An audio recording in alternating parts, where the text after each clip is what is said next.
트럼프 행정부가 복지 사기와의 전쟁에서 2,300억 달러를 포착해 564억 달러를 중지시켰고 555억 달러를 환수한 것으로 밝혔습니다. 미국의 신규 실업수당 청구 건수가 3주 연속 20만 명을 밑돌며 고용시장의 안정세를 이어갔습니다. 트럼프 행정부의 불법 체류자 체포 추방 작전에 2,700억 달러가 투입돼 납세자 1인당 2,400달러씩 부담하고 있는 것으로 경제정책연구소가 산정했습니다. 마크 웨인 멀린 국토안보부 장관이 최근 종료되고 있는 TPS 임시 보호 신분자들에게 선처할 수 있음을 시사했다가 마가 강경파들의 반발을 사고 있습니다. 장질환인 사이클로스포리아증이 한 달째 확산되면서 감염자는 2만 5천 명을 넘어 역대 최고치를 크게 웃돌고 있습니다.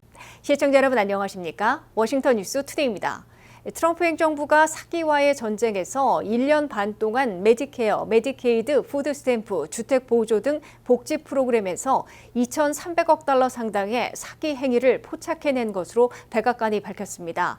그중에서 564억 달러는 즉각 지출을 중지시켰으며 이미 집행된 555억 달러를 환수한 것으로 백악관이 밝혔습니다. 한면택 기자가 보도합니다. 트럼프 행정부는 막대한 예산을 투입하고 있는 복지 프로그램에서 만연하고 있는 사기와의 전쟁을 선포하고 대대적인 추적을 단행하고 있습니다.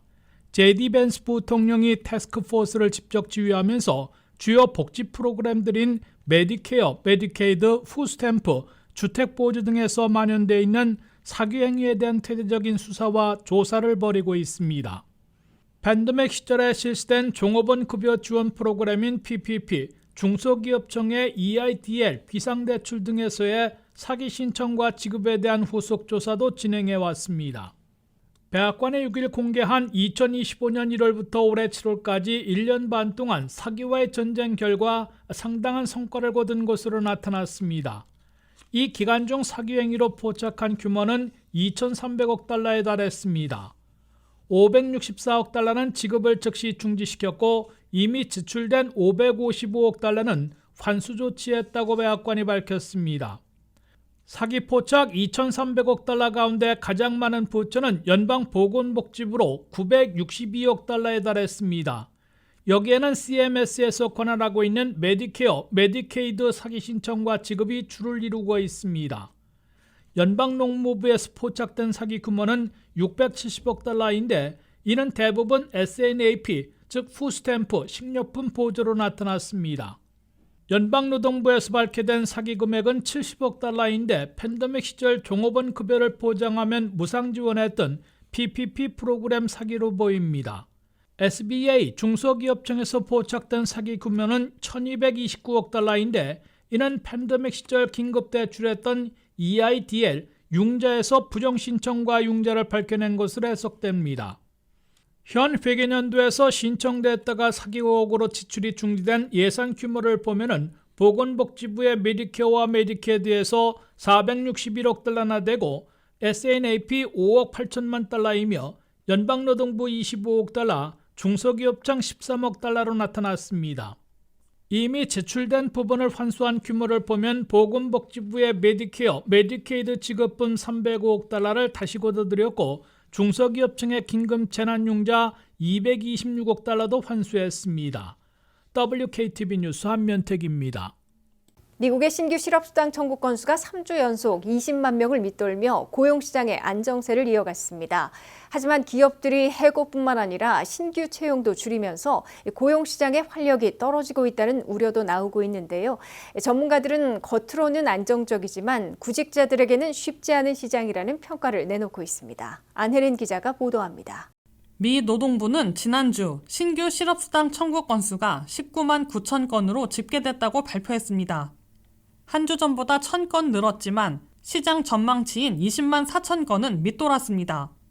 신규 실업수당 청구 건수는 지난달 중순 1969년 이후 가장 낮은 수준을 기록한 이후 3주 연속 20만 명을 밑돌며 안정적인 흐름을 이어가고 있습니다.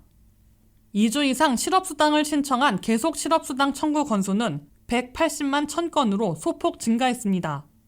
신규 실업수당 청구 건수가 낮다는 것은 기업들이 대규모 해고에 나서지 않고 있다는 의미로 미국 노동시장이 전반적으로 안정적인 모습을 유지하고 있음을 보여주고 있습니다. 실제로 미국의 실업수당 청구 건수는 팬데믹 이후 대체로 20만에서 25만 건 수준을 유지하며 역사적으로도 낮은 수준을 이어왔습니다. 다만 전문가들은 현재 노동시장을 해고도 없고 고용도 없는 이른바 no hire, no fire 상태로 평가하고 있습니다. 기업들이 기존 직원은 유지하고 있지만 경기 불확실성과 인공지능 도입 등을 이유로 신규 채용에는 신중한 모습을 보이고 있기 때문입니다. 노동시장이 겉으로는 안정적으로 보이지만 실제로는 일자리 이동이 둔화되면서 경제의 활력이 떨어질 수 있다는 우려도 커지고 있습니다. 특히 기업들이 채용을 미루는 분위기가 이어질 경우 사회에 첫 발을 내딛는 청년층과 경력 전환을 원하는 구직자들이 가장 큰 영향을 받을 수 있다는 분석입니다. 이 때문에 실업률은 안정적으로 유지되고 있지만 첫 직장을 찾는 청년층이나 더 나은 일자리를 찾으려는 구직자들은 오히려 취업 기회가 줄어드는 부작용도 나타나고 있습니다. 전문가들은 해고가 적은 것은 긍정적인 신호지만 채용까지 함께 둔화될 경우 노동시장 활력이 떨어지고 경제 전반의 생산성에도 영향을 줄 수 있다고 지적하고 있습니다. 투자자들은 곧 발표되는 7월 고용보고서를 통해 미국 고용시장의 실제 흐름과 연방준비제도의 향후 금리 정책에 어떤 영향을 미칠지 주목하고 있습니다. WKTV 뉴스 안혜린입니다. 트럼프 행정부의 불법 체류자 체포 추방 작전에 2,700억 달러가 투입돼 납세자 1인당 2,400달러씩 부담하고 있는 것으로 경제정책연구소가 계산했습니다. 이 같은 예산을 복지에 투입했다면 푸드 스탬프를 2년 반 동안 1억 명 이상에게, 메디케이드는 1,200만 명, 공공주택은 970만 가구에 지원할 수 있었던 것으로 추산됐습니다. 트럼프 행정부는 불법 체류자 체포 추방 작전은 장기적으로 미국의 사회적 비용을 절감하고 한정된 복지 혜택을 오롯이 미국 시민권자들과 합법적 주민들에게 돌아가도록 하기 위한 것임을 강조해 오고 있습니다. 미 경제정책연구소의 새 보고서에서 트럼프 2기 출범 이래 현재까지 불법 체류자 체포 추방 작전에 투입된 예산은 2,689억 달러인 것으로 나타났습니다. 트럼프 행정부는 연례 예산을 2배로 급증시켰고 BBB법에 따라 4년간 1,700억 달러를 별도로 확보해 지출하고 있습니다. 최근에는 트럼프 2기 임기 끝까지 사용할 수 있는 700억 달러의 이민 단속 예산도 이미 확보해 놓고 있습니다. 현재까지의 이민 단속 예산 2,700억 달러를 사용해 미국민 납세자 1인당 2,358달러씩 부담하고 있는 것으로 경제정책연구소는 계산했습니다.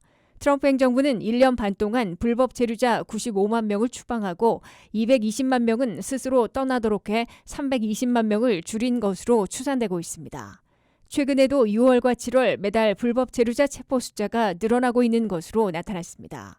체포돼 구금된 불법 체류자들은 6월 한 달 4만 3천 명에서 7월에는 4만 6천 명으로 더 늘어났고 8월 초까지 합하면 5만 1천 명까지 신기록을 세운 것으로 보도되고 있습니다. 트럼프 행정부는 돈이 많이 드는 불법 체류자 체포와 강제 추방보다 효과적인 자기 추방, 자진 출국을 더 많이 유도하고 있습니다.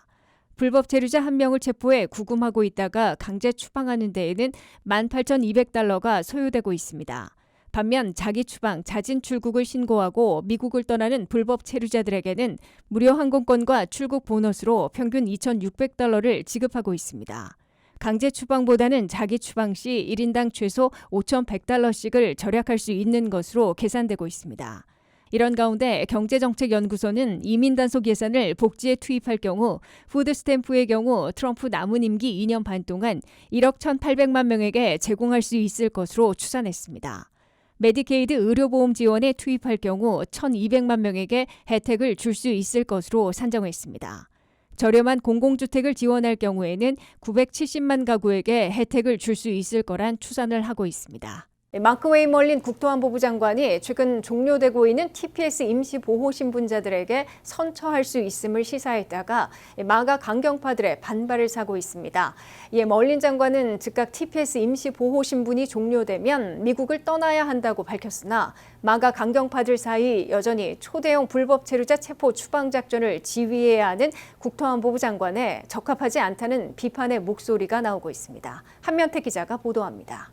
트럼프 2기 행정부의 두 번째 국토안보부 장관으로 3월 말 취임한 마크 웨인 멀린 장관이 불과 4개월여 만에 경질론에 시달리고 있습니다. 마크 웨인 멀린 국토안보부 장관은 지난 주말 오클라호마에서 열린 전국 주지사 협의회에서 행한 연설에서 이재민들에게 주로 부여해온 TPS 임시보호 신분이 종료되더라도 미국에서 치료 신분을 전환해 합법적으로 남을 수 있는 길이 있을 것으로 시사했다가 집중 포화를 맞고 있습니다.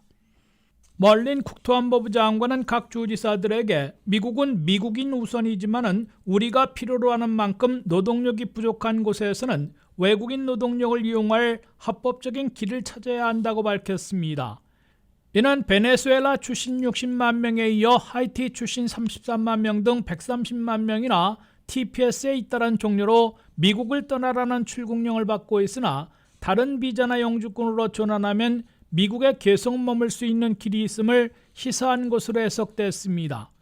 이에 마가 강경파들은 멀린 장관이 TPS 임시보호 신분이 종료된 외국인들이 미국에 남을 수 있는 통로를 열어줄 것처럼 시사한 것이라며 이는 불법 체류자 사면이라고 집중 비판하고 있습니다. 보수 강경파로 한때 트럼프 대통령 최측근이었던 스티브 배넌 전 백악관 수석 전략가는 사상 최대 불법 체류자 체포 추방 작전을 전개하고 있는 시기에 멀린 장관은 분명 시기와 직책 등에서 틀린 인물이라고 경지를 주장했습니다. 멀린 국토안보부 장관은 SNS를 통해 불법 체류자 사면은 결코 없을 것이라고 강조하고 TPS 프로그램은 말 그대로 임시이기 때문에 종료되면 미국을 떠나야 한다고 자신의 발언을 오해로 해명했습니다. 하지만 백악관이 멀린 장관의 인터뷰 금지령을 내린 것으로 알려지는 등 취임 4개월여 만에 장관 자리가 흔들리고 있다는 평을 듣고 있습니다. 마크 웨인 멀린 국토안보부 장관이 이번 발언으로 불과 4개월여 만에 경질될 가능성은 그리 높지 않은 것으로 보이나 백악관과의 엇박자가 쌓이면 전격 경질될 가능성이 높아질 것으로 지적되고 있습니다. 멀린 장관은 7월에 발생한 2건의 이민자 총격 사망 사건에 대해 아이스의 교통단속을 일시 중지하는 조치를 취했다가 하루도 안 돼 트럼프 대통령에 의해 일축된 바 있어 엇박을 치고 있다는 평가를 받아왔습니다.